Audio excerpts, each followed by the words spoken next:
Image rollover is a way to give a certain amount of interactivity to your site.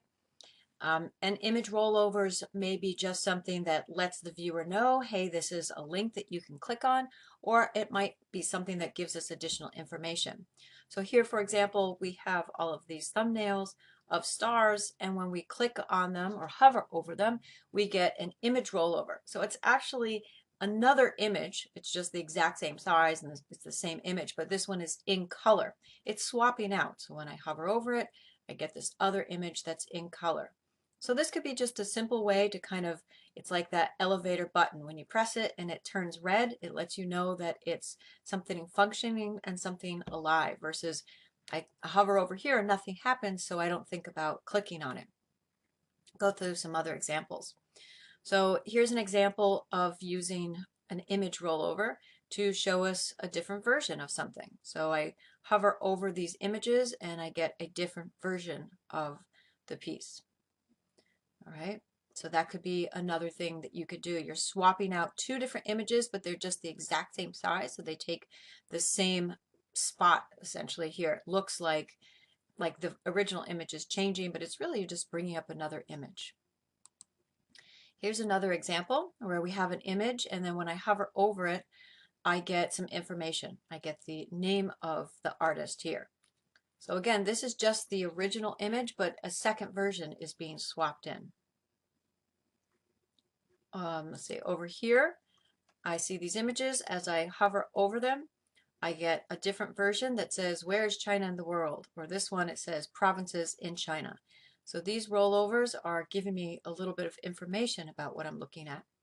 It's the same over here with this website on serial killers, known victims. When I hover over, I get their name and their age from when they were a victim.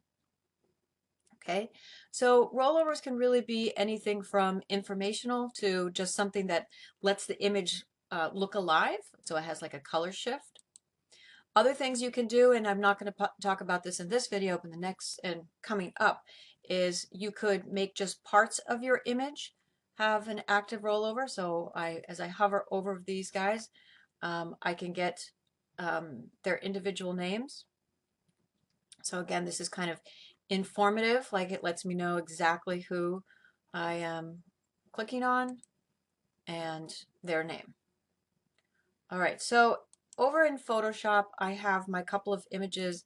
I set them all up to have the same height, my thumbnails, but they have, as you can see, varying widths. So I'm going to crop them down. So what was more important for me was that they had the same width. And I could put, see, I'm just going to bring them down. And as I'm bringing it down, I see what width it says it's giving me. I can see, so maybe, I know that one of them is also at 200 for width. They don't all have to be the exact same width, but just the point I wanted to make is that just because you've made them all the same height, you could still crop this down.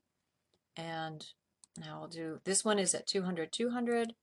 This one, I might do the same thing. I might crop off other people and just keep Robert Smith, but keeping it around, you know, something a little bit more than 200. All right, so now I would need to save these again because I changed their size.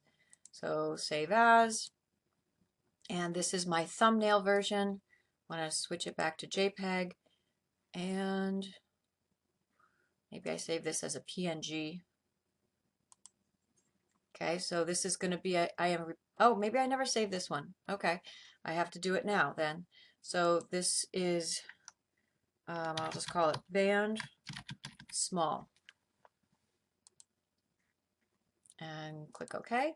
And now, since I never saved that larger version, I do need to go back and save that larger version. Go back in my history panel again and make sure I'm saving that larger version.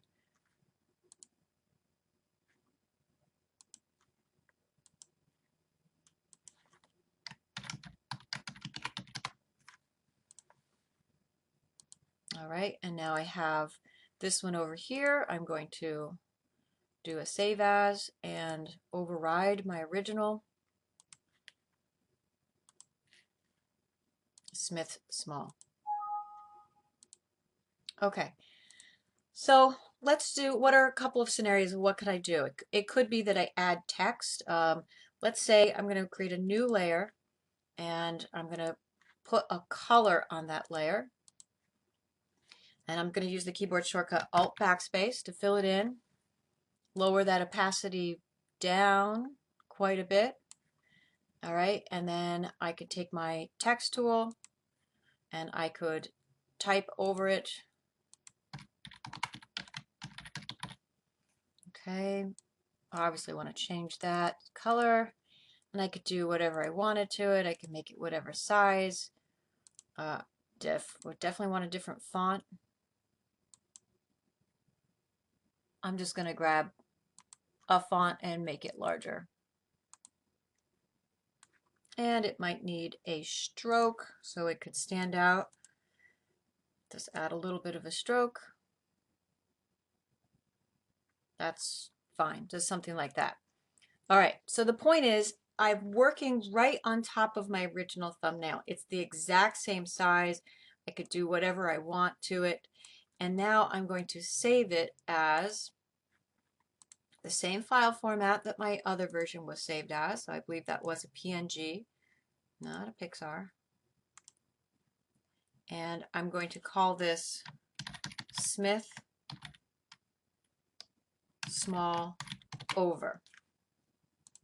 So now I have two different versions of the thumbnail. One that you would see when you first look at the page, and then one that you would get when your mouse goes over it.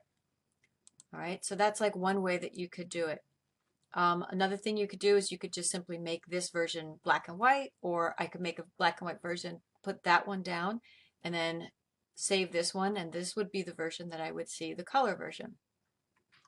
You could apply some kind of adjustment or effect. So maybe I want to do equalize. All right, so then I could save this. Maybe that's just all I want it to be. Save this as my second version that I'm going to get when I have my rollover.